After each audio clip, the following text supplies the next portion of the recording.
Hey guys, thank you so much for clicking on today's video. My name is Annalise and this is my channel where we get planty with it. So today I wanted to film the third video in my collection series where I go through all the plants I have in one particular genus. I've already done a Hoya collection video and a philodendron collection video. I've been wanting to do the Monstera one for a while, but I felt like I didn't really have enough Monstera to do a whole collection video. But then when I was actually counting them up and seeing how many I had, which is not a ton, like I'm not a huge Monstera collector or anything, but I realized I have enough, I think, to make a collection video and just show you guys the different types. So if that sounds like something that interests you, then definitely stick around.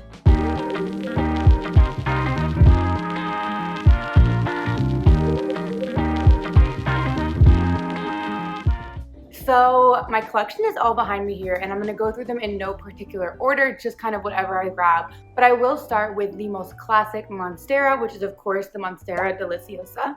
I have quite a few of this exact plant. There's one behind me over here, there's one behind me over here, there's one in the room, but I'm just going to show one sample one so you can see what they look like. This is a mature form of a Monstera deliciosa. This is the newest leaf.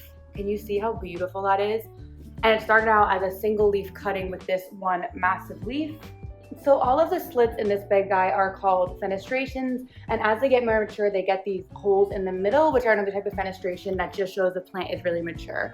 Also, super mature Monstera deliciosa have this kind of ruffly texture on the petiole, if you can see the ruffles there, and the less mature leaves don't really have that. So this second leaf that came out doesn't have that because it's just not as mature. But this is the classic Monstera deliciosa. Tons of people have this plant. It's really pretty easy care, highly recommend this cutie. So next up is the Monstera SILTEPECANA. Here she is. In this really cool wood planter I actually got at Urban Garden Center when I did my first ever plant shop with me video back in the summer. But yeah, this is a Monstera SILTEPECANA. They have these beautiful kind of silvery leaves.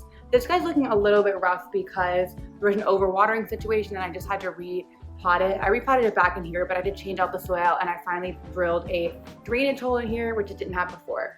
But this has the most beautiful leaves. You can see the like delicate veining and just the cool coloring of the leaves. And they grow really quickly, so you can easily have a beautiful full trailing pot, or if you want to climb them up a pole, the leaves can get a lot bigger and really look super beautiful. So number 3 is the Monstera I'm not a super huge fan of. This is actually my boyfriend's Monstera. A caveat I should have said at the beginning, quite a few of these are actually his because he's much more into Monstera, where I'm more into philodendron and Hoya. So probably about half of these are actually his plants, but I got permission, don't worry, to show them in the video. But this is one I just don't love, but maybe other people love it. And also, I don't think we're doing a great job of taking care of it. But this is a Monstera SUBPINNATA. So it has these really cool shaped leaves, very different from a typical Monstera. To me, they almost give like a palm vibes. Like this kind of looks like a thicker version of a parlor palm. For some reason, these leaves get light bleached so easily. Like this plant is not even that close to a grow light. And somehow, no matter what, these leaves, as you can see, just kind of start to yellow. The thing is, they're not yellowing as in overwatering, underwatering. They're fully on the plant. They're not like falling off or anything like that. They just seem to do that, I guess, when they get too much light. And then this guy is a pretty gross slower. This guy's also a pretty slow grower as well. So I don't know, it just doesn't give me the satisfaction that I like from plants, but I'm sure there are some really beautiful specimens out there of this plant. This is just not the best example. Since I just showed a plant that was not my favorite, I will show you guys one of my favorites for sure. This is actually my baby who I'm obsessed with, especially because of this new leaf. This is my Monstera Thai Constellation. Ladies and gentlemen, our first ever fenestrated leaf on this plant. So this is what the leaves kind of used to look like. This was the size. There was one leaf before this, but it did fall off. But this is how small they used to be. Then it went up to this size, got quite a bit bigger with this one, and then finally got this beautiful, beautiful leaf here. I'm obsessed with how this one, more than any other leaf on the plant really, has this nice big sectoral variegation here. There's some up top here. And then just the fenestrations make it so much more exciting. I can't wait to see this guy grow. I know a lot of people have issues with their ties. A lot of people struggle with root rot with it. And a lot of people say they grow really slowly. I don't know why, but mine actually grows pretty quickly and I have not had any root rot issues, knock on wood. So hopefully this guy just keeps growing super massive. I cannot wait to see what the next leaf looks like. It'll probably be at least a month since this one just finished hardening off, but this is a beauty. Definitely recommend this plant, even though it is definitely on the pricier side and a little bit harder to get right now. In a similar vein of the variegated Monstera, here is my Monstera ALBO variegata. So it's a little bit different than the Thai constellation in that the variegation is a little bit more white, where the Thai constellation has more of a creamy variegation. And this one, the patterning of the variegation is different. So it's more, the Thai constellation has more of a speckled variegation almost, and this one's more, I can't think of a good word to describe it. I don't know, but you can see what it looks like. I'll hold them both up so you can see a little bit of a comparison. So as you can see, there's kind of just different patternings of the variegation. They do look pretty different close up, maybe not so much from afar. But this guy's doing great. It started out as a 2-leaf cutting. This was one of the original leaves, and this one, and it was completely unrooted. So I rooted it up in sphagnum moss, and after a few months, it put out this beautiful leaf here, and then it just finished hardening off this leaf. I absolutely love this plant too. I've seen people with absolutely massive ones, so that's a hope for this guy. He is doing really well. You can see living in LECA, the roots are pretty insane. There's one super thick root. Let me find it. Well, I don't know if you can see it well on the camera, but across the top, there's this super thick root that goes all the way across and then comes down right here. So it's loving the LECA life. It's doing really well, and it's just been growing beautifully. This is another one of my favorite Monstera for sure. But I am a sucker for variegated plants, so that's probably not a surprise to anybody.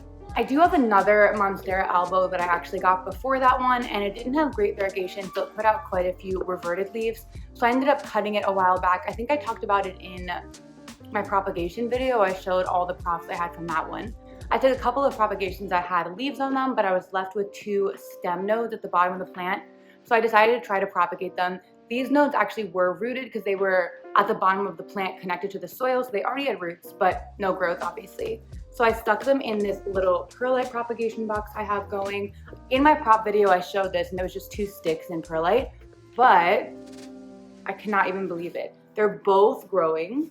So you can see this guy literally already has quite a bit of growth coming out. It's gonna be a leaf pretty soon. And this other one just started putting out that little bud.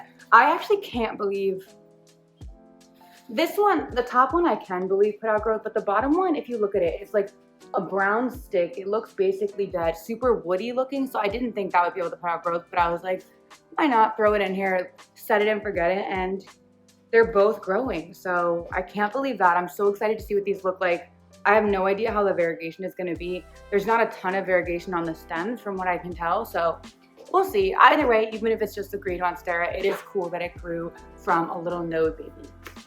Okay, moving on to my last variegated Monstera. This is a Monstera Standliana ALBO.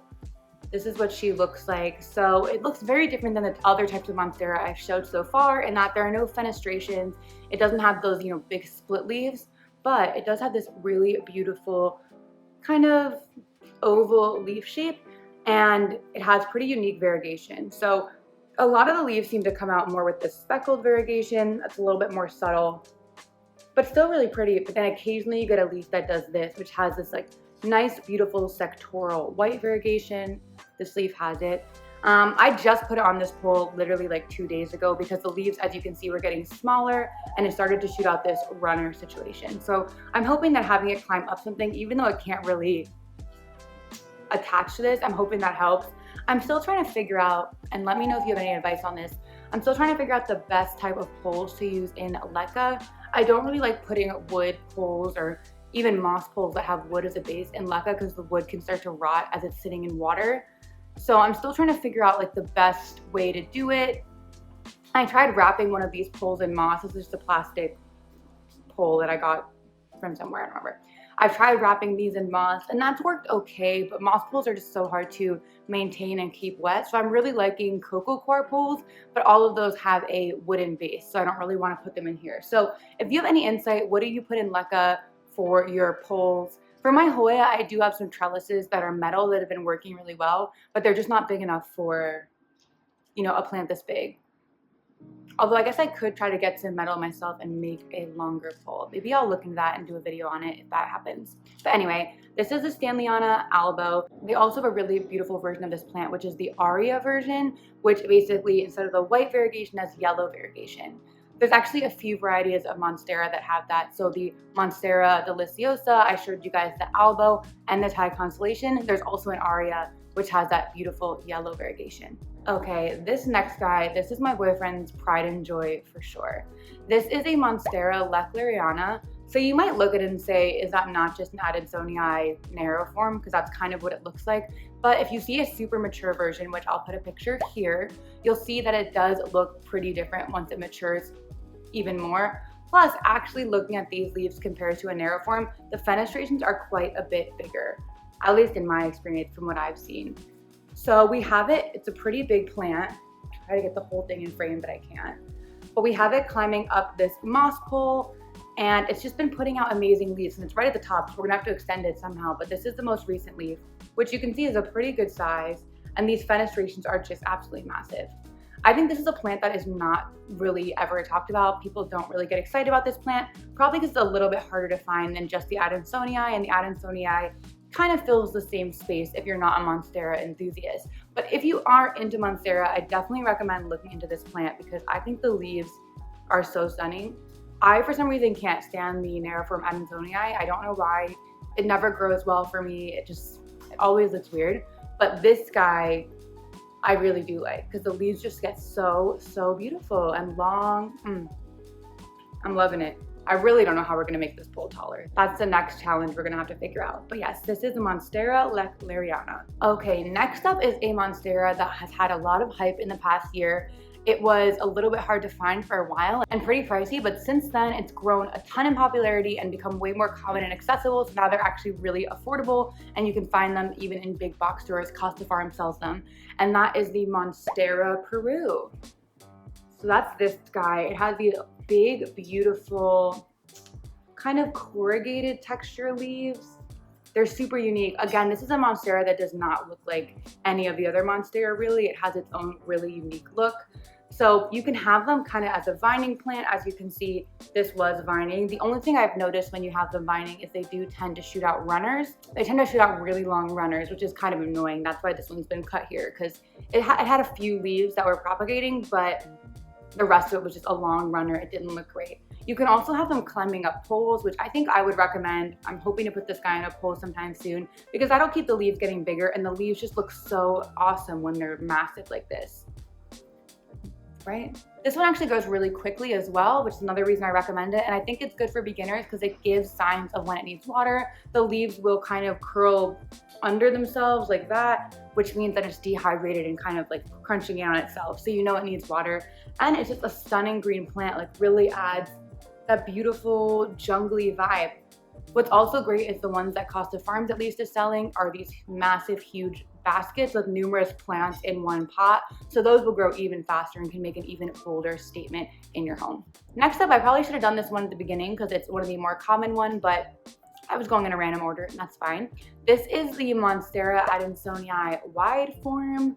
So as you can see, these leaves are a little bit chunkier, a little fat compared to the narrow form, which I don't have here, but I could put a picture of what a narrow form looks like. And this one is just so beautiful. Oh, there's mushrooms in there.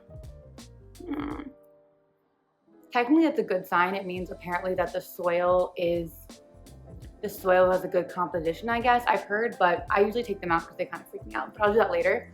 But yeah, this guy started off really slow with growth. We got it as a cutting of maybe 2 or 3 leaves and it did nothing for months. And then all of a sudden something switched, something happened, and it's now been putting out growth like crazy.